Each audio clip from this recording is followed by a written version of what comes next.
The Western Lake Superior Sanitary District is in the process of renewing its wastewater permit.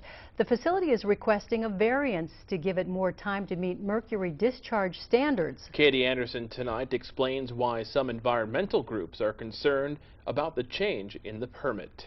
Mercury is an element that, if ingested, can affect the nervous system and is a serious concern for women who are pregnant and infants. That's why the Western Lake Superior Sanitary District has taken strides to eliminate it from Lake Superior. The standards for protecting that Great Lake are higher, and because of that, we have a target of reaching a Great Lakes Initiative mercury discharge of 1.8 parts per trillion or less. Right now, WLSSD isn't meeting that standard. The facility is discharging about 2.5 parts per trillion of mercury into the watershed. The district is asking the government for another 5 years to meet the 1.8 per trillion level in its wastewater permit, which is up for renewal. Unfortunately, even membrane filtration, which some people feel is the best technology, did not remove our 2 parts per trillion any further. And so even though that these are very expensive technologies, we were not able to find any that get that last percentage of mercury out.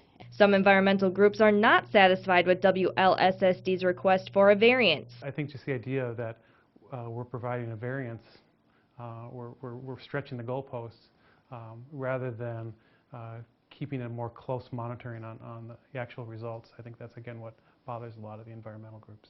The MPCA is in the process of going over 6 public comments they received regarding WLSSD's permit renewal. Another concern, says Slade, is regulating the sulfate discharge. He says when mixed with mercury, it turns into methylmercury, which builds up in the ecosystem. I think we know enough about the interaction between mercury and sulfates that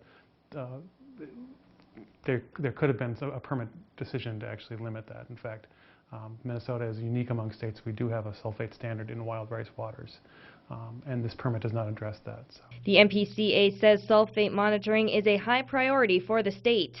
We did add sulfate monitoring to this permit in order to collect more information so we can continue to do, assessments in the future. In Duluth, Katie Anderson for KBJR 6 and Range 11. After the comments are reviewed, the permit will go to the MPCA Citizens Board, which will review the comments and permit in March.